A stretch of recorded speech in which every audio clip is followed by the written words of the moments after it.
লেখিকা অদিতি ঘোষের মুক্ত বিহঙ্গিনী।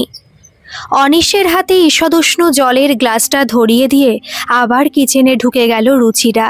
গলায় ব্যথা হওয়ায় পিউরিফায়ারের একেবারে কনকনে ঠান্ডা জলটা কদিন খেতে চাইছে না অনিশ। তাই শাশুড়ি মায়ের নির্দেশ মতো এই ব্যবস্থা।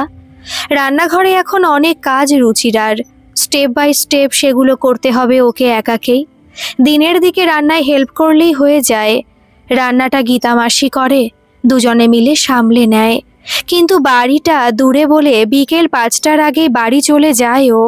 তাই সন্ধ্যের পর সব দায়িত্ব পড়ে রুচিরার ওপর। গীতা মাসি যাওয়ার আগে অবশ্য কিছুটা কাজ এগিয়ে রেখে যায়। সন্ধেবেলা টিফিন হিসেবে সাধারণত ভেজ নুডলস, ভেজ স্যান্ডউইচ বা পাস্তার ব্যবস্থা করতে হয় অন্যদিন। অফিস থেকে ফিরে সবাই একসঙ্গে বসে গল্প করতে করতে একটু শান্তিতে টিফিন করে। সঙ্গে থাকে চা আর কফি। রবিবারগুলোয় অবশ্যই জলখাবারের ক্ষেত্রে কিছুটা বৈচিত্র্য চায় বাড়ির রোজগেরে মেম্বাররা। জাকিয়ে শীতটা পড়েছে, তাই ছুটির দিনগুলোতে এখন প্রায়ই মুখরোচক কিছু খেতে মন চাইছে সকলের। রকম ফের স্ন্যাক্সের বায়না হচ্ছে। আগে রবিবারে হয়েছিল চিকেন মাঞ্চুরিয়ান, আজ হচ্ছে ফুলকপির সিঙ্গারা।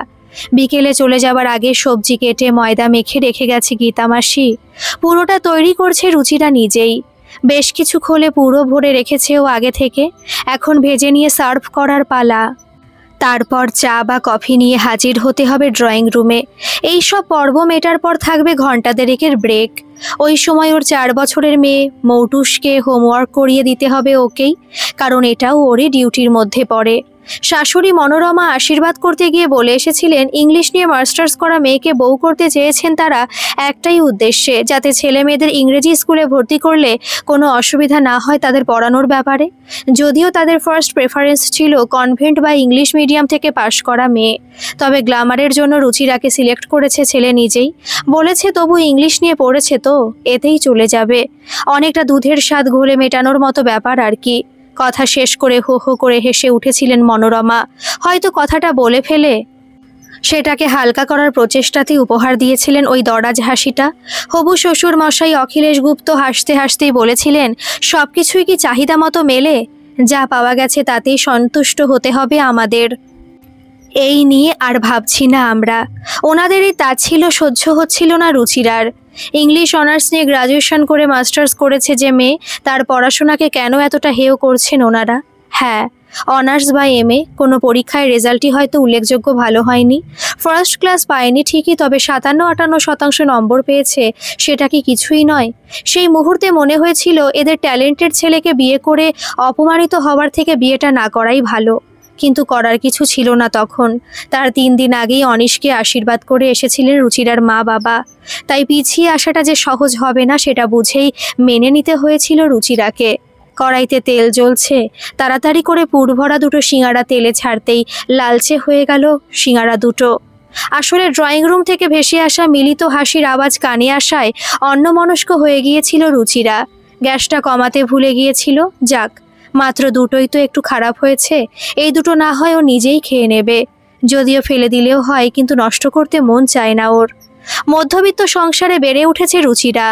মা ঠাম্মাকে দেখেছে এমনভাবে সামান্য খারাপ হয়ে যাওয়া জিনিসগুলো না ফেলে নিজেদেরকে খেয়ে নিতে। তখন সেগুলো দেখে বিরক্ত হতো রুচিরা নিজেও। তবে এখন মায়ের মতো করেই ভাবে, কত মানুষ যখন দেশে অনাহারে থাকে তখন খাবার ফেলে দেওয়াটা অন্যায়। ধুত, কাজের সময় শুধু শুধু মন খারাপ করার জন্য কেন যে মনে পড়ে যায় পুরনো কথাগুলো কে জানে। সিঙ্গারা ভাজার আগে মায়ের কথা মনে পড়ে না গেলে তো অন্যমনস্ক হতো না। বিয়ের সম্বন্ধ পাকা হওয়ায় খুশিতে ডগমগ মা গর্ব করে বলেছিল, ভাগ্যিস মেয়েটা ইংরেজি নিয়ে পড়াশোনা করেছে, তাই তো এত ভালো সম্বন্ধটা এলো। বাবা সায় দিয়েছিল, সত্যিই তাই। ভালো বলে ভালো। জানো, আমাদের জামাই একাই শুধু বড় পোস্ট হোল্ড করে না, ওর বাবাও ভালো পোস্টে চাকরি করতেন। দাদা বৌদি সবাই ভালো ভালো পোস্টে আছে, পরিবারের সবাই ওয়েল এস্টাবলিশ। জামাইয়ের বোনও ডাক্তারি পড়ছে দিল্লিতে। এই রকম একটা বাড়িতে মেয়ের বিয়ে দেওয়াটা আমাদের মতো মানুষের কাছে ভাগ্যের কথাই। মা বলেছিল, ওদের পরিবারের সবাই যেখানে এত শিক্ষিত, সেখানে একটা শিক্ষিত মেয়ের কদর নিশ্চয়ই হবে ও বাড়িতে। বেশ ভালোই থাকবে ওখানে আমাদের রুচি। রুচিরা নিজে যতটুকু বুঝেছিল তাতে তখনই মানুষগুলোকে একটু অহংকারী মনে হয়েছিল ঠিকই, তবে বিয়ের পর ওদের মধ্যে আন্তরিকতার অভাব দেখেনি। সেই কারণে খারাপ লাগেনি প্রথম প্রথম, কিন্তু 6-7 মাসের মধ্যেই ভোল বদলে গিয়েছিল সকলের। সবচেয়ে বেশি বদল হয়েছিল অনিশের। রূপের মোহ কাটতেই ওর ব্যাপারে অনিশের আগ্রহ একেবারেই চলে গিয়েছিল। অনিশের কাছে যে ক্রমে বিরক্তিকর হয়ে উঠছিল রুচিরা, সেটা ওর ব্যবহার দিয়ে সবসময় বুঝিয়ে দেওয়ার চেষ্টা করত অনিশ তখন থেকেই। কিন্তু রুচিরার তো হাত পা বাঁধা, করার কিছুই নেই, সহ্য করতে হচ্ছে সবই। তবে একজন হাইফাই চাকরি করা ছেলের সঙ্গে বিয়ে দিয়ে কতটা ভুল করেছে ওর মা বাবা, সেটা প্রতি মুহূর্তে উপলব্ধি করে চলেছে ও। প্লেটে প্লেটে সিঙাড়া তুলে ট্রের ওপর প্লেটগুলো বসিয়ে নিয়ে ড্রয়িং রুমে ঢুকলো রুচিরা। বড় যা তন্দ্রিলা প্লেট হাতে তুলে নিয়েই কামড় দিল একটা গরম সিঙাড়ায়। Wow, excellent, far better than restaurant. ইস, আমি যদি এরকম বানাতে পারতাম তাহলে আমার বন্ধুদের ইনভাইট করে অফকোর্স খাওয়াতাম। আবির বলল, তুমি ওসব শিখবে কখন শুনি? তুমি তো টপার হওয়ার নেশায় ছুটেছো সারাক্ষণ, বইয়ের বাইরে কিছুই চিনতে না তো। নিজের প্লেটটা এগিয়ে নিতে নিতে অনিশ বলল, ওরকম বলিস না দাদা ভাই, বৌদিমণি কত ট্যালেন্টেড সেটা ভাব। এসব তো খুব সামান্য ব্যাপার, চেষ্টা করলেই হয়তো পারতো বৌমণি, কিন্তু বৌমণির আসল ট্যালেন্টের কথা ভাব, সেটা তো আনকম্পেয়ারেবল। নিজের প্রশংসা শুনে মুখ টিপে হাসলো তন্দ্রিলা। তন্দ্রিলা জন্ম কলকাতায় হলেও ছোটবেলা থেকে দিল্লিতে কেটেছে ওর। চাকরির সূত্রে ওর বাবা মা দিল্লিতেই থাকতেন বললে অবশ্য ভুল হবে। বাংলার প্রতি কোনো আকর্ষণ না থাকায় রিটায়ারমেন্টের পরও ফেরেননি কলকাতায়।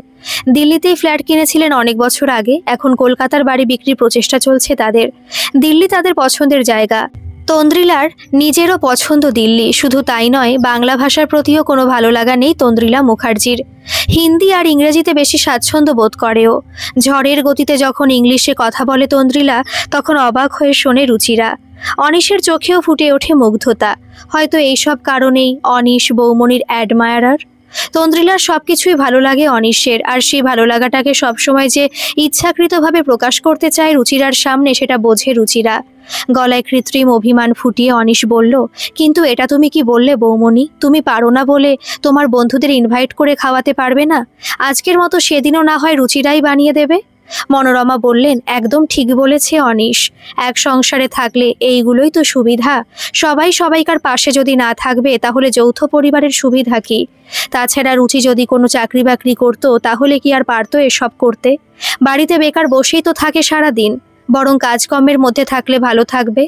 অনিশ বলল, এক্স্যাক্টলি, চাকরি করলে এসব কেউ ওকে করতেও বলতো না। অখিলেশ বললেন, হ্যাঁ হ্যাঁ, তুই বলে ফেল তনি তোর বন্ধুদের, সেদিন তাদের দৌলতে আমাদেরও আবার খাওয়া হবে। কি পারবি তো রুচি? কিচেনে যেতে যেতে দাঁড়িয়ে পড়ল রুচিরা। না পারার কিছু নেই, আমি তো সন্ধ্যের থেকে কিচেনেই থাকি ভাবি। সেদিন না হয় বিকেল থেকে থাকবো, তবে অনেকগুলো করতে হবে তো, তাই সেদিন গীতামাসিকে একটু বেশিক্ষণ থাকতে বলতে হবে এখানে। তন্দ্রিলা বেশ উচ্ছ্বসিত গলায় বলল, থ্যাংক ইউ রুচি। আমি অবশ্য বেশি কাউকে ডাকবো না, শুধু আমার ইমিডিয়েট বস মিস্টার ভাট্টা আর আমার কলিগ প্লাস ফ্রেন্ড সুদেশনা আর রোজিকে বলবো। এরা তিনজনই আমার খুব ভালো বন্ধু। মিস্টার ভাট্টা আবার এসব ফ্রাইড রাইস খুব পছন্দ করেন। এই তিনজনকে বললে কোনো অসুবিধা হবে না তো তোমার? আমার অসুবিধার কি হবে বলো দি ভাই, তুমি যা ভালো বুঝবে সেটাই করো। চা আনার জন্য কিচেনের দিকে এগিয়ে যেতে যেতে নিজের মূর্খতার কথা ভেবে কান্না এলো রুচিরার। ছি ছি, এত বড় বোকামি কেউ করে? শুধু মা বাবাকে দোষারোপ করে কি হবে? নিজে একটা কিছু করার চেষ্টা না করে বিয়ের পিঁড়িতে বসে পড়লো কি করেও? হ্যান্ডসাম আর এস্টাবলিশড ছেলে দেখে বিয়ের ব্যাপারে আগ্রহীও নিজেও তো কম হয়নি। সংসারে সচ্ছলতা আনার জন্যই শুধু নয়, আত্মসম্মান নিয়ে বাঁচার জন্যও যে স্বনির্ভর হওয়া প্রয়োজন মেয়েদের, এটা কেন ভাবেনি তখন একবারও? হিংসা কাউকে করে না রুচিরা, ওটা ওর ধাতে নেই। কিন্তু একই বাড়িতে দুজন বউয়ের প্রতি দুরকম ব্যবহার দেখে কষ্ট হয়।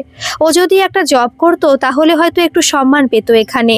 আচ্ছা, আর কি কিছুই করার নেই ওর? অন্য সকলের নির্দেশ মেনে এভাবে কি কাটিয়ে দিতে হবে বাকি জীবনটা? কি করবে আর? এই জন্যই বলে, হাত থেকে ঢিলটা ছোড়ার আগে ভাবা দরকার। ছুঁড়ে দিয়ে নয়, ঢিলটা বেরিয়ে গেলে আর কিছু করার থাকে না। আসলে সবটাই ওর ডেস্টিনি। স্টাডিতে বসে মেয়েকে হোমওয়ার্ক করায় রুচিরা। ওকে লিখতে দিয়ে বইয়ের তাকগুলো থেকে বই টেনে নিয়ে নাড়াচাড়া করে একটু আধটু। প্রাণ ভরে ঘ্রাণ নেয়, বেশ লাগে পুরনো বইয়ের গন্ধটা। বই পড়ার নেশা একসময় খুব ছিল রুচিরার। লাইব্রেরি থেকে বাবা যে বইটাই আনতো মায়ের জন্য একবার উল্টে পাল্টে দেখে নিত। ভালো লাগলে ঠিক লুকিয়ে লুকিয়ে পড়ে ফেলতো। কত বকুনি খেয়েছে তখন মায়ের কাছে এই নিয়ে। মা বলতো পড়ার বই ছেড়ে এসব পড়লে একদিন পস্তাতে হবে, এই সব পরে পড়বি, এখন মন দিয়ে পড়াশোনা কর। নিজের মনে বিড়বিড় করলো রুচিরা। কি হলো মা, মন দিয়ে পড়াশোনা করে সবই তো মূল্যহীন হয়ে গেল। এখন একজন মাধ্যমিক পাশ মেয়ে আর আমার মধ্যে পার্থক্য কোথায়? এতদিন মেয়ের দিকে লক্ষ্য রাখতে গিয়ে সেভাবে নিজের কথা ভাববার সময় পায়নি রুচিরা। তবে জীবনের 28টা বছর পেরিয়ে এসে এখন অনেক কিছুই ভাবেও। আজ যদি কোনো জুৎসই চাকরি করতো রুচিরা, তাহলে এভাবে তাচ্ছিল্য করতে পারতো না অনিশ। ভাবলে সত্যি অবাক লাগে রুচিরার। অর্থ, প্রতিপত্তি এসবের কাছে কি অদ্ভুতভাবে তুচ্ছ হয়ে যায় মানুষের অন্যান্য গুণগুলো। তুমি আর কি পারো সেটা বড় প্রশ্ন নয়, বড় প্রশ্ন হচ্ছে অর্থ উপার্জনের ক্ষেত্রে কতটা সফল তুমি, সেটাই। অপরের জন্য ব্যয় করো বা নাই করো, মোটা টাকা স্যালারি তো পাও। টাকার গন্ধে মাতোয়ারা এখন দুনিয়া, তাই টাকার পেছনে পাগলের মতো ছুটে চলেছে বেশিরভাগ মানুষ। আর এই করতে করতে নিজের অজান্তেই তারা হারিয়ে ফেলছে নিজের মনের সুকমল অনুভূতিগুলো। তাই যদি না হতো তাহলে রুচিটার আদর্শবান বাবা নাকচ করে দিত না রাঙামাসির আনা সম্বন্ধটাকে। মায়ের মাসতুতো বোন রাঙামাসির ভাসুরের ছেলে বিতনু একজন স্কুল টিচার। উচ্চ মাধ্যমিক পরীক্ষার পর মায়ের সঙ্গে একবার বিতনুদের বাড়ি গিয়েছিল রুচিরা। বিতনু তখন বর্ধমান ইউনিভার্সিটিতে পড়তো। আলাপ হয়েছিল স্বল্পভাষী লাজুক ছেলেটার সঙ্গে। বেশ ভালো লেগেছিল তাকে, তার মা বাবাকে। বিতনুর মা বাবার আন্তরিক ব্যবহারে মুগ্ধ হয়েছিল রুচিরা। ওদের 4 কুঠুরি ফুল গাছ ঘেরা একতলা বাড়িটাও খুব পছন্দ হয়েছিল রুচিরার। এর ঠিক 5 বছর পর রাঙামাসি আর ওর মায়ের সঙ্গে রুচিরাকে দেখতে এসেছিল বিতনু। এটাই ছিল রুচিরার প্রথম দেখতে আসা। বেশ কয়েকবার চোখাচোখি হয়েছিল রুচিরার বিতনুর সঙ্গে। চোখের ভাষায় নিজেদের ভালো লাগা প্রকাশ করেছিল দুজনেই। প্রথমে মা বাবা অনেকটা রাজি ছিল, কিন্তু অনিশের মতো পাত্রের সন্ধান পেয়ে আর ওদিকে ঘেরায়নি। বাবার কথাটা কানে এসেছিল রুচিরার। মাকে বলছিল, বাবা তোমার ওই বোনের ছেলে খারাপ নয়, তবে এই পাত্রের কাছে নস্যি। যেমন ধরো রাজভোগ আর দানাদার দুটোই মিষ্টি, কিন্তু দামে বা স্বাদে আসমান জমিন ফারাক। বাবাকে সেদিন সমর্থন করেছিল মা। বিতনুর মুখটা মনে পড়ে হঠাৎ খুব কষ্ট হয়েছিল রুচিরার। ইচ্ছে হয়েছিল মাকে জানাতে নিজের ভালো লাগাটা, কিন্তু পারেনি লজ্জায়। মনে হয়েছিল মা হয়তো ভাববে বিতনুর প্রেমে পড়েছে রুচিরা, তার থেকে মা বাবা যা ভালো বুঝবে সেটাই করুক। যদিও তখন 24-এ পা রেখেছিল রুচিরা, তবুও নিজের ভাবনার ওপর আস্থা ছিল না ওর তেমন। হোমওয়ার্ক করাতে করাতে ঘড়ির দিকে ঘন ঘন তাকাচ্ছিল রুচিরা। সেটা লক্ষ্য করে ফিক করে হেসে ফেলল মৌটুস। আর কতক্ষণ বাকি মাম্মাম? তুমি সোনা মেয়ে হয়ে পড়ে নাও, তাহলে আর 10 মিনিট পরই আমি উঠে যেতে পারবো। তারপর তুমি তোমার নতুন ডলগুলোকে নিয়ে অনেকক্ষণ খেলতে পারবে। দুদিকে ঝুঁটি বাঁধা মাথা হেলিয়ে মৌটুস বলল, ওকে মাম্মাম, তুমি দেখো আমি তাড়াতাড়ি ড্রয়িংটা করে নিচ্ছি, তাহলেই তো হয়ে যাবে। মেয়ের মাথাটা বুকের কাছে টেনে নিয়ে কপালে আলতো চুমু খেলো রুচিরা। Good girl. নিজের মেয়ে বলে নয়, মৌটুসের মিষ্টি কথা শুনলে ওকে আদর না করে থাকা যায় না। মৌটুসের আদরের অবশ্য কোনো ঘাটতি হয় না এ বাড়িতে। এ বাড়ির সকলের নয়নের মণি মৌটুস। মৌটুসের স্কুলের নাম অনুষ্কা। অনুষ্কা ছাড়া ছোটদের দলে আর একজন আছে, সে হচ্ছে আবির গুপ্তের ছেলে অরিজিৎ। অরিজিতের বয়স এখন 12। ও থাকে দার্জিলিংয়ে, মাউন্ট হারম্যান স্কুলে পড়ে। ছোট থেকেও বাড়ি ছাড়া। ওর কেরিয়ার যাতে ঠিকমতো গড়ে ওঠে সেই কথা মাথায় রেখে নিজের বাবা মায়ের তত্ত্বাবধানে দিল্লিতেই রেখে এসেছিল তন্দ্রিলা। ওনারাই অরিজিৎকে দার্জিলিংয়ের স্কুলে ভর্তি করেছিলেন। ছুটি ছাটাতেও দাদু দিদানের কাছে থাকেও। বছরে মাত্র একবার এ বাড়িতে আসে অরিজিৎ। ওকে সারা বছর কাছে পায় না এই বাড়ির মানুষেরা, তাই মৌটুসের আদরটা স্বাভাবিকভাবেই একটু বেশি। ওর জন্য নিত্য নতুন খেলনা আসে। ওর মিষ্টি গলার পাকা পাকা কথা শুনে সবাই খুব মজা পায়। মাঝে মাঝে ওকে কেন্দ্র করে হাসি রোল ওঠে বাড়িতে। তবে সেই সব কিছুরই বাইরে রাখতে চায় সবাই রুচিরাকে। মৌটুস কোনো বুদ্ধিদীপ্ত কথা বললে সেই কৃতিত্বটাও বাড়ির ছেলের ওপরই বর্তায়। ওর দাদু ঠাকুমার মুখে তৎক্ষণাৎ শোনা যায় তাদের ছেলের ছোটবেলার বুদ্ধির কথা। মৌটুস তার বাবার মতো ইন্টেলিজেন্ট, এই কথাটা বলেই যেন তাদের সকলের সুখ। সবসময় হাবভাবটা এমনই থাকে যে মায়ের বুদ্ধি শুধু মৌটুস পায়নি বলে যেন বেঁচে গেছেন তারা। পেলে ঘোরতর বিপত্তি হতো। এসব নিয়ে অবশ্য তেমন মাথা ঘামায় না আজকাল রুচিরা। একটাই চিন্তাই মাথার মধ্যে ঘুরপাক খায়, কোনো উপায় কি নেই এই দমবন্ধ হয়ে আসা পরিস্থিতির হাত থেকে মুক্তি পাওয়ার। ড্রয়িং রুমের গ্র্যান্ডফাদার ক্লকটা সশব্দে 9টা বাজার বার্তা ঘোষণা করতেই হুশ হলো রুচিরার। ইস, খেয়ালই করেনি রুচিরা কিভাবে এতটা সময় পেরিয়ে গেছে। 8:30টায় উঠে অন্যদিন চলে যায় কিচেন। আজ অলরেডি আধ ঘন্টা লেট। মৌটুস ড্রয়িং করতে শুরু করে আঁকার মধ্যে ডুবে যাওয়া এই গন্ডগোল। এত আঁকতে ভালোবাসে মেয়েটা যে আঁকতে শুরু করলে আর খেলার কথাও ভুলে যায়। তা না হলেও ঠিক মনে পড়িয়ে দিত। তাড়াতাড়ি উঠে পড়ল রুচিরা, আর একদণ্ড দেরি না করে শুরু করে দিতে হবে রাত্রের রান্না। বিয়ের পর প্রথম 2 বছর শাশুড়ি থাকতেন এই সময় রান্নার দায়িত্বে রুচিরা সাহায্য করত তাকে। তবে যথেষ্ট কর্মক্ষম থাকা সত্ত্বেও গত 3 বছর ধরে তিনি আর এদিকে পা মারান না। সারা জীবন সংসারের হাল ধরে এসে এবার তিনি পুরোপুরি বিশ্রাম নিতে চান। তার এই যুক্তির সমর্থনে রুচিরার শ্বশুর, ভাসুর, স্বামী সকলেরই সায়, তাই মেনে নিতে হয় রুচিরাকেও। রান্না করতে আপত্তি নেই ওর, কিন্তু কেউ সঙ্গে থাকে না বলে একা একা রান্না করতে ওর একঘেয়েমি লাগে। ভেজ ডাল আর চিকেন স্টু বানিয়ে নিয়েছে রুচিরা, এরপর রুটিগুলো করলেই হয়ে যাবে। শ্বশুর শাশুড়ি আর মৌটুস 10টায় খায়, বাকিরা 10:30টায়। রুটির আটা মেখে রেখে গেছে গীতা মাসি। লেচি কাটার জন্য মাখা আটা হাতে নিতেই একটা হুল্লোড় কানে এলো। একসঙ্গে সকলের গলা শুনতে পেয়ে কিচেনের দরজায় দাঁড়িয়ে উকি দিল রুচিরা। দেখলো প্যাসেজ দিয়ে একটা হুইলার টানতে টানতে নিয়ে আসছে অনিশ। ওর পিছু পিছু ঢুকছে এবাড়ির একমাত্র মেয়ে অমৃতা। উইদাউট নোটিশে এসে গেছে ও, তাই এত চেঁচামেচি হচ্ছে। দিল্লি এইমস থেকে সার্জারিতে স্পেশালিজম করছিল, সেটা কমপ্লিট করার পরও ওখানেই রয়ে গেছিল কাজের কারণে। সময়ের অভাবে ও বাড়ি আসে অত্যন্ত কম।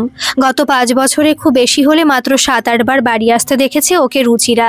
4-5 দিনের জন্য এলে মাঝে মাঝে একটু বাইরে যাওয়ার অতিরিক্ত সময়টা নিজের ঘরেই কাটিয়ে দেয় অমৃতা। কারোর সঙ্গে খুব একটা বেশি কথা বলে না। অমৃতার বয়সটা রুচিরার কাছাকাছি। শাশুড়ির কাছে যা শুনেছিল তাতে মনে হয় অমৃতা 5-6 মাসের বড়, তার মানে 29 পূর্ণ হতে চলেছে। অমৃতাকে দিদিয়া বলেই ডাকে রুচিরা। বয়সের তুলনায় অমৃতা একটু বেশি গম্ভীর, তাই প্রথম ওর সামনে বেশ সংকোচেই থাকতো রুচিরা। রুচিরার সেই সংকোচ ভেঙে দিয়েছিল অমৃতা বছর 3 আগেই। অমৃতার জন্য কফি করে ঘরে নিয়ে গিয়েছিল রুচিরা। টেবিলে কফির কাপ নামিয়ে রেখে চলে আসছিল। তখনই ল্যাপটপ থেকে মুখ তুলে অমৃতা বলেছিল, ভাবি তোমাকে একটা কথা জিজ্ঞেস করব। রুচিরা ফিরে তাকিয়েছিল। বলো। এই যে দিনের বেশিরভাগ সময়টায় তুমি রান্নাঘরে পড়ে থাকো, এতে তোমার খারাপ লাগে না? উত্তরটা কিন্তু সঠিক দেবে। রুচিরা বলেছিল, লাগলেই বা উপায় কি? কেন, তুমিও তো মাস্টার্স করেছো, কোনো সার্ভিস করার চেষ্টা করেছো কখনো? রুচিরা বলেছিল, করিনি, তবে জানি করলেও লাভ হতো না। তুমি কত পার্সেন্টেজ মার্কস পেয়েছিলে ভাবি? অনার্সে 58% আর এমএতে 56.5%। কম্পিটিশন বেড়েছে জানি, তবুও কয়েক জায়গায় অ্যাপ্লিকেশন করে দেখতে পারো তো। কোনো জব একটা পেলে আর কিছু হোক বা না হোক, কাজের জন্য দিনের কিছুটা সময় অন্তত কিচেনের বাইরে কাটাতে পারবে, আর তাতে কিন্তু তোমার মন ভালো থাকবে। এই পরিবারের একজনও যে ওকে নিয়ে ভেবেছে, কথাটা মনে করে চরম তৃপ্তি পেয়েছিল সেদিন রুচিরা। বলেছিল, কিন্তু মৌটুস যে বড্ড ছোট, মাত্র 10 মাস ওর বয়স। এই বাড়ি থেকে এই সময় কিছু কি করা সম্ভব? ওকে রেখে বাইরে যেতে পারবো না যে এখন। এই ব্যাপারে আর কথা এগোয়নি। তবে তারপর থেকে অমৃতা এলে খুব আন্তরিকভাবে মেশে রুচিরা। অমৃতাকে দেখে তাড়াতাড়ি কিচেন থেকে বেরিয়ে এলো রুচিরা। মিষ্টি করে হেসে বলল, ভালো আছো তো দিদিয়া? তুমি রাত্রে কি খাবে সেটা আগে বলো। অমৃতা বলল, তার মানে তুমি এখনো যথারীতি কিচেনে? যাই হোক, সবাই যেটা খাবে সেটাই খাবো আমিও। আজ রাত্রের মেনু কি ভাবি? ভেজ ডাল, চিকেন স্টু আর রুটি আর স্যালাড। তুমি অন্য কিছু খেলে আমি বানিয়ে দিতে পারবো। মনোরমা বললেন, বল না অন্য কিছু খেলে, তুই তো বাড়িতে থাকিস না বলে কিছুই খাওয়া হয় না। তন্দ্রিলা আদরে গলায় বলল, সত্যিই তো, তুমি প্রায় 1 বছর পর এলে, স্পেশাল কিছু বলো। অমৃতা ঠোঁটের কোণে হাসি টেনে বলল, খাবো তো, এবার একটা না বেশ কিছুদিন থাকবো আমি। ভাবি যেগুলো বানিয়েছে সেগুলোই আজ রাত্রে খাবো। ভাবি রান্না আমার যদিও খুবই ভালো লাগে, তবুও এবার সকলের হাতে রান্নাই কিন্তু খাবো। কাল ব্রেকফাস্টের সময় বৌমনি আমার পছন্দের কোনো ডিশ বানাবে, আর লাঞ্চ টাইমে মামনির হাতে রান্না খাবো। অনেকদিন খাইনি। এখানে গত 3 বছরে যতবার এসেছি গীতা মাসি আর ভাবি রান্নাই তো খেয়েছি, এবার একটু হাত বদলিয়ে খাবো না হয়? কি খুশি তো সবাই। কথাটা বলে সকলের মুখের দিকে একবার করে তাকিয়ে মুখ টিপে হাসলো অমৃতা। কেউই কোনো সম্মতি জানালো না দেখে মনে মনে একচোট হেসে নিল রুচিরাও। অমৃতা বলল, বাই দ্য ওয়ে, আজ ডিনারের পর আমার ঘরে একবার এসো তো ভাবি। রুচিরা ঘাড় নেড়ে সম্মতি জানিয়ে রান্নাঘরে ঢুকে গেল রুটি করার জন্য। এবারে সবচেয়ে ইম্পর্টেন্ট মানুষটাই আলাদাভাবে কথা বলতে চাইছে কিনা, সবচেয়ে আনইম্পর্টেন্ট মানুষটার সঙ্গে। ব্যাপারটাকে হজম করতে নিশ্চয়ই কষ্ট হচ্ছে সকলের। অন্য মুখগুলোর দিকে না তাকিয়ে বুঝতে পারল রুচিরা সেগুলোর হাল। অমৃতা আসার পর থেকে মনটা ভীষণ ভালো লাগছে রুচিরার। শুধুমাত্র একটা মানুষের উপস্থিতি প্রতিবারই সাময়িকভাবে বদলে দেয় ওর মনটাকে। তবে এবারের ব্যাপারটা আরও একটু স্পেশাল। অমৃতার কথা মতো কিচেনে না গিয়ে 8:30টার মধ্যে স্নান সেরে ফেলেছে রুচিরা। তৈরি হওয়ার জন্য আলমারিটা খোলা দরকার, ওখানেই সব রয়েছে ওর। বিয়ের পর অনিশের ওয়ার্ড্রবের পাশেই ওর আলমারিটা ঢোকানো হয়েছিল। ভারী আলমারিটার পাল্লাগুলো খোলার সময় আওয়াজ একটু বেশি হয় বলে কথা শোনাতে ছাড়ে না অনিশ, তাই পারতপক্ষে ওর উপস্থিতিতে খুব একটা খোলে না রুচিরা। এখনো ওঠেনিও। বেডটি খেয়ে আবার কিছুক্ষণ শুয়ে থাকা অনিশের অভ্যেস। হিসেব মতো আর 5-7 মিনিটের মধ্যেই উঠে বাথরুমে যাওয়ার কথা ওর। ততক্ষণে অপেক্ষা করা ছাড়া উপায় নেই। ভিজে চুলে তোয়ালে জড়িয়ে মুখে ফাউন্ডেশন ক্রিম মাখছিল রুচিরা। গন্ধটা নাকে আসতেই ঘুরে তাকালো অনিশ। কি ব্যাপার, এত সকালে সাজগোজ, কোথাও বেরোবে নাকি? হ্যাঁ, দিদিয়া রেডি হয়ে থাকতে বলেছে। 9:45টার সময় কোথায় যেন নিয়ে যাবে আমাকে। কোথায় জানি না তো, দিদিয়া জানে। এই প্রথম অনিশের কাছে মিথ্যে কথা বলল রুচিরা। অমৃতাই বলেছে এখনই কাউকে কিছু বলার দরকার নেই, যদি আমরা সাকসেস না হই তাহলে তোমাকে কথা শুনতে হবে। যা বলার ফিরে এসে আমিই বলবো। কথা না বাড়িয়ে ওয়াশরুমে ঢুকে গেল অনিশ। নিজের ফাইলটা জামাকাপড়ে তলা থেকে টেনে বার করলো রুচিরা। দরকার হোক বা না হোক সবই গুছিয়ে নিল। মাধ্যমিক, উচ্চ মাধ্যমিক, বিএ, এমএ সব পরীক্ষারই মার্কশিট, সার্টিফিকেট সঙ্গে নিয়ে যেতে বলেছে অমৃতা। মাধ্যমিকে স্টার মার্কস পেয়েছিল রুচিরা, উচ্চ মাধ্যমিকেও খারাপ নয়, 73% পেয়েছিল। কিন্তু তাতেই বাকি, ও জানে এসবের কোনো দাম নেই প্রচণ্ড কম্পিটিশনের যুগে। তবে ভুলটা করেছিল তখন স্কুল টিচার হওয়ার বাইরে আর কোনো কিছু করার কথা ভাবেনি বলেই বিএডে চান্স না পেয়ে ভেঙে পড়েছিল। তাছাড়া আর 1 বছর অপেক্ষাও তো করেনি। কম্পিউটার শেখার সার্টিফিকেটটা ব্যাগে ভরতে গিয়ে মনে হলো এই কম্পিউটারটা শিখেছিল বলে তবুও একটু ভরসা। ওদের স্কুলে কম্পিউটারের ক্লাস শুরু হয়েছিল ওদের আগের ব্যাচ থেকে। প্রথমে অবশ্য সেটা বাধ্যতামূলক ছিল না, ক্লাস 5 থেকে ক্লাস 8 পর্যন্ত যার পছন্দ সেই নিত সাবজেক্টটা। অনেকটা শখ করে নিয়েছিল রুচিরাও। তারপর এতটাই ভালো লেগে গিয়েছিল যে উচ্চ মাধ্যমিক দিয়ে 3 মাসের একটা স্পেশাল কোর্স করে ফেলেছিল। মাস্টার্স করার সময় একটা ল্যাপটপও কিনে দিয়েছিল বাবা ওর বায়নায়। সেই সব ছেড়ে হঠাৎ বিয়ের ভূতটা বাবার মাথায় চেপেছিল কেন কে জানে। অবশ্য জোরালো আপত্তি তো নিজেও জানায়নি। আসলে ভেবেছিল চাকরি বাকরি হবে না আর, তাই রাজি হয়ে গিয়েছিল। গতশ্চ সূচনা নাস্তি। এখন দিদি আর সেই বন্ধুর রেকমেন্ডকে কতটা গুরুত্ব দেবেন তার দাদা, তারই ওপর নির্ভর করছে সবকিছু। সম্পূর্ণ তৈরি হয়ে ডাইনিং রুমে ঢুকলো রুচিরা। ব্রেকফাস্ট করতে বসে চোখ তুলে তাকালো অমৃতা। তুমি এসে গেছো, ভালোই হয়েছে, ব্রেকফাস্ট করে নাও। আমার জন্য চিকেন চাউ করেছে আজ বৌমনি, মন্দ করেনি। অর্ণভস্ত হাতে অফিস যাওয়ার আগে এটা করতে নিশ্চয়ই বেশ কসরত করতে হয়েছে বৌমনিকে। টেস্ট করবে নাকি? এখনো হটপটে রয়েছে কিছুটা। রুচিরা বলল, না না, আমি সকালের দিকে ওসব খেতে পারি না। আমি বাটার টোস্ট আর একটু জুস খাবো, তুমি খাও। মনোরমা বললেন, তুই রুচিকে নিয়ে কোথায় যাচ্ছিস? বললি না তো তুলি। অমৃতা হাসলো। বয়স হচ্ছে তোমাদের, এবার অন্যের ব্যাপারে কৌতূহল দমন করতে শেখো মামনি, তাতে তোমাদেরই ভালো হবে। অযথা চিন্তা করে শরীর নষ্ট। তাছাড়া আমি বা ভাবি কেউই অপরিণত বুদ্ধির টিনেজার নই, দুজনেই যথেষ্ট পরিণত বয়স্ক। যেখানে যাব ভেবে চিন্তেই যাব। মনোরমার কথা না বাড়িয়ে বিরক্ত মুখ করে বসে রইলেন। অখিলেশ বললেন, আসলে রুচি তো বাড়ি থেকে বের হতেই চায় না। তোর মায়ের হয়তো সেই জন্যই কৌতূহল হয়েছিল। ও বুঝলাম, তবে চিন্তা নেই, এইবার থেকে ভাবিও বেরোবে। আর কোনো কথা বললেন না কেউই। তন্দ্রিলা আর আবির গাড়ি নিয়ে অফিসে চলে গেছে ব্রেকফাস্ট সেরেই। রোজই এটা করে ওরা। অনিশকে কোম্পানির গাড়ি নিতে আসে 10:30টায়, আবার সেই গাড়িতেই বাড়ি ফেরে সন্ধে 7টায়। গুচ্ছের প্রশ্নের সম্মুখীন হওয়ার ভয়ে অনিশ নিচে নামার আগে রুচিরাকে নিয়ে বেরিয়ে পড়ল অমৃতা। এসআর এন্টারপ্রাইজের 4তলা বিল্ডিংয়ের সামনে ওদের ট্যাক্সিটা এসে দাঁড়াতেই অজানা আশঙ্কায় বুকের ভেতরটা কেঁপে উঠল রুচিরার। রীতিমতো নার্ভাস ফিল করছেও। এই বয়সে চাকরির জন্য এসে আবার শেষ পর্যন্ত কোনো জটিল পরিস্থিতির সম্মুখীন হতে হবে না তো? কি আছে কপালে কে জানে। অমৃতা ডাকলো, ভাবি নামো। মিস্টার চট্টরাজের প্রশ্নের উত্তর দেওয়ার সময় বোল্ডলি দেবে, নার্ভাস হওয়ার কোনো কারণ নেই, বুঝেছো? ঘাড় কাত করে সম্মতি জানিয়ে মাটিতে পা রাখলো রুচিরা। অখিলেশ গুপ্তের বাড়ির ড্রয়িং রুমে সন্ধেবেলা যে এরকম একটা নিউজ ব্লাস্ট হবে সেটা কারোরই কল্পনার মধ্যে ছিল না। আর সেই আপত্তিকর কাজটা করলো কিনা এ বাড়ির একমাত্র মেয়ে, সকলের আদরের অমৃতা গুপ্ত। অখিলেশ গুপ্ত, মনোরমা দুজনেই আকাশ থেকে পড়লেন খবরটা শুনে। কি সাংঘাতিক মেয়ে রে বাবা, কিচ্ছুটি বুঝতে দেয়নি কাউকে। সোহাগের ভাবিকে নিয়ে দুপুরে বাড়ি ফিরে মায়ের হাতে রান্না, ধোকার ডালনা, পোস্তর বড়া, সর্ষে ইলিশ তাড়িয়ে তাড়িয়ে খেয়ে খুব প্রশংসা করলো রান্নার। পরের দিনগুলোর জন্য ফরমায়েশ করলো আরও কয়েকটা রান্নার। অথচ ঘুণাক্ষরেও জানতে দেয়নি নিজের প্ল্যানটা। আবার বিকেল 4টে বাজতেই বেরিয়ে গেল দুজনে। যাওয়ার সময় হাসতে হাসতে বলল, ঘুরে আসি এক চক্কর। ওর পেটে পেটে যে এত ছিল ঘুণাক্ষরেও বুঝতে পারেননি দুজনের কেউই। আজও গুপ্ত বাড়ির দুই ছেলে ও বড় বউ অফিস থেকে বাড়ি ফেরার পর রোজকার মতোই সান্ধ্যকালীন চায়ের আসর বসেছিল, তবে আসরটা ঠিক জমেনি।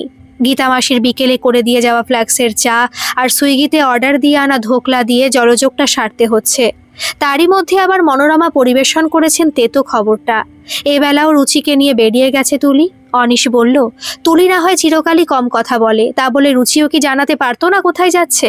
সুযোগ পেয়েছে বেরোনোর, ব্যাস আর যায় কোথা। দুবেলায় বাইরে কাটিয়ে দিল। মনোরমা বললেন, হ্যাঁ, বাধা গরু ছাড় পেলে যা হয় আর কি। তন্দ্রিলা উদারতা দেখানোর চেষ্টা করলো, যাক ছাড়ো সবাই, একটা দিন বই তো নয়।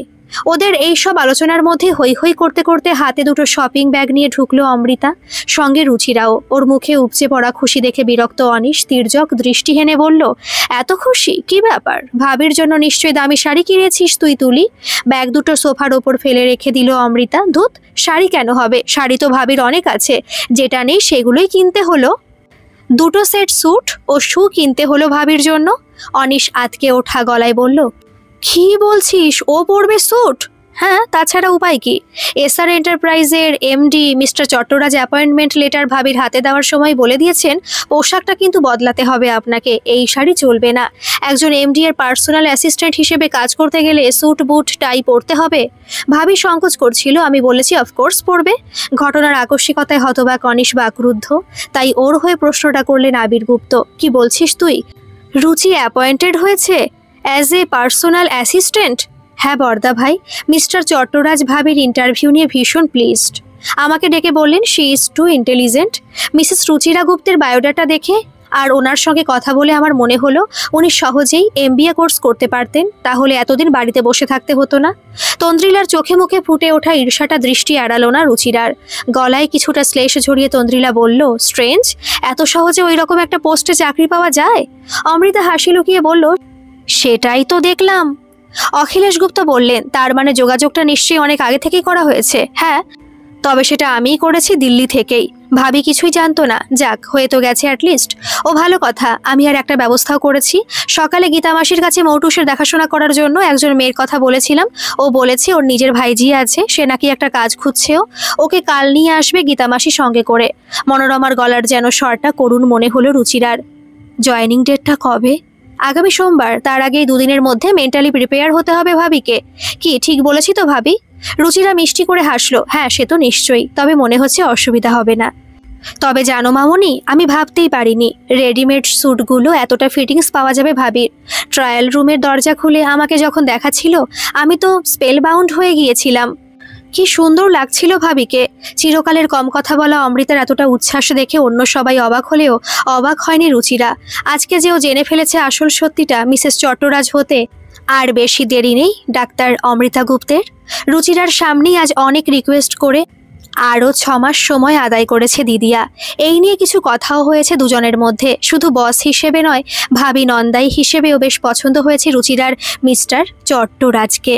একটা অপ্রত্যাশিত প্রাপ্তিকে রুচিরার হাতের মুঠো এনে দিয়েছে দিদিয়া। তার সুখে সুখিত হবেই রুচিরা, তার জন্য সারা জীবন কৃতজ্ঞ থাকতে চায় ও। নিজের জন্য ভীষণ খুশি আজ রুচিরা। চোখ বন্ধ করে এমডি এর পাশের চেয়ারটায় কর্মরত নিজেকে কল্পনা করতে করতে এক অদ্ভুত ভালো লাগায় আচ্ছন্ন হয়ে গেল ওর মনটা। একই সঙ্গে অনুভব করলো রুচিরা খাঁচা থেকে মুক্তি পাওয়া একটা পাখির সুদূর আকাশে উড়ে যাওয়ার অনাবিল সুখ। গল্পটা কেমন লাগলো অবশ্যই কমেন্ট করে জানাবেন। ভালো লাগলে একটা সাবস্ক্রাইব করে আমার পাশে থাকবেন। ধন্যবাদ।